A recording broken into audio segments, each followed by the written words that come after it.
Good afternoon, one and all. Welcome back to the channel. I'm your favorite internet personality, Doodleman149, and today I'll be bringing you my final Compilation Gun Workshop video. After this, our last gun workshop will be the one discussing the heavy pistols, so this series as a whole has almost concluded. In today's episode, we're finally taking a look at the final group of weapons, the sniper rifles. In case you're unaware of what these weapons are, we have the Russian Dragnov, the HDR, the British AX-50, and the American Rytec AMR. The Dragnov and Rytec are both semi-automatic, while the HDR and AX-50 are both bolt-action weapons. This is going to be a shorter video thanks to the smaller number of weapons, so before I get to that, I just want to remind you all that I will be covering Battlefield 2042, so make sure you're subscribed so you don't miss any of my great content on that. Without further delay, let's check out these snipers. Starting out with the Dragnov, I present to you all the Dark Warrior. We start out in the muzzle section with a compensator to cut down on our vertical recoil quite a bit. A tac laser is next used to battle the fairly slow ADS speed snipers are known for. The VLK lightweight stock boosts our strafing speed while making us less stable. Sleight of hand lets us reload much faster than normal, and the 15-round magazines increase our ammo by 50% while harming our mobility overall. The Dark Warrior seems to be, at least in my humble opinion, one of the most well-rounded builds for this Russian rifle. I know I frequently put compensators on many of my builds, but this is one of the areas where I really feel it makes a notable difference. The Dragnov has almost entirely vertical recoil, and by minimizing that recoil, this weapon's rate of fire can really shine. I went with the tac laser to make this build a little more viable at medium ranges while also letting us get onto target before a slower sniper could. The faster you can sight the enemy up, the faster they'll be dead. I chose the lightweight stock mostly for looks, but I am really liking these stocks as of late. Being able to strafe quicker makes you a lot harder to hit, but it also gives you an edge if you're ADS in corner and need to step out for a quick kill. I don't think enough people use perks on their weapons, which is why I frequently put sleight of hand on many of mine. In this instance, reloading faster means you can get to spamming out more accurate rounds faster as well. The 15-round magazines make those fast reloads less frequent and technically allow for you to get 15 kills without putting a new magazine in. This build is average for standard multiplayer thanks to its boosted ADS speed. The Dark Warrior is best for ground war where there are plenty of targets to delete while also allowing the Dragnov to perform like an actual sniper. This weapon in general is awful for Warzone, so please do not use it there. When it comes to my favorite sniper, the HDR, I've come up with the Black Death. We again start out in the muzzle section, but this time we use the monolithic suppressor for range boosting suppression option. The 26.9-inch HDR Pro barrel boosts our range and bullet velocity to make this weapon almost like a hit scan. This cost us a great deal of mobility, however. A tac laser is again used to boost our ADS speed and our aiming stability. I chose to use 9-round magazines to almost double our ammo capacity while sacrificing general mobility. And a bipod rounds this build off for boosted crouched and prone recoil control. The HDR remains my favorite sniper rifle mainly because of its great powerful feel and its excellent range and bullet velocity. It is admittedly slower in terms of handling when compared to every other sniper, but you won't find a more consistent sniper rifle in this game. The monolithic suppressor isn't truly needed, but I figure the boosted bullet velocity when combined with the long barrel essentially turn this weapon into a hit scan. I decided to keep the base scope because this is definitely not an up-close sniper. It's meant for taking out targets at long range or on a flank.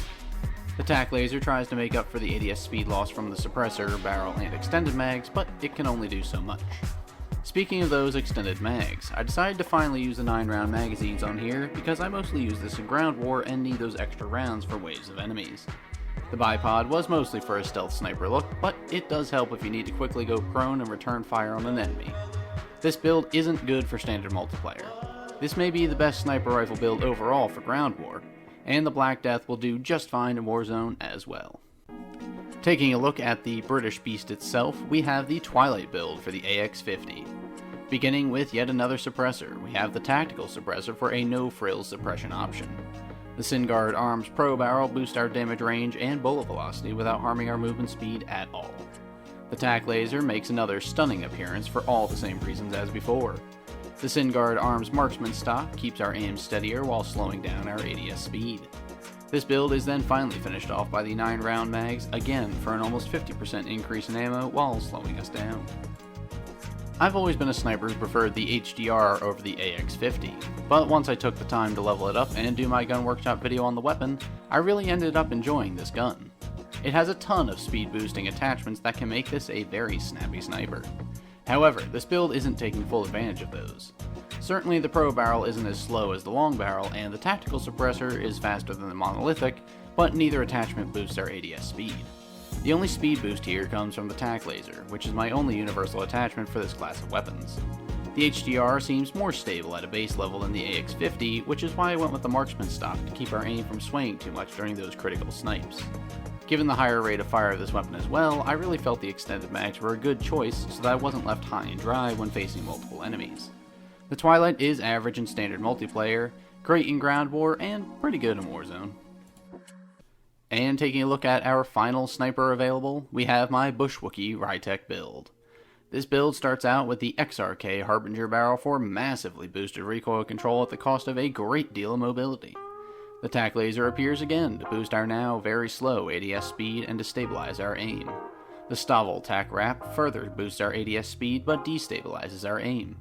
Sleight of hand is here to help this weapon's very slow reload, and the build is finished by the stippled grip tape to further boost our ADS speed while also bettering our sprint to fire time.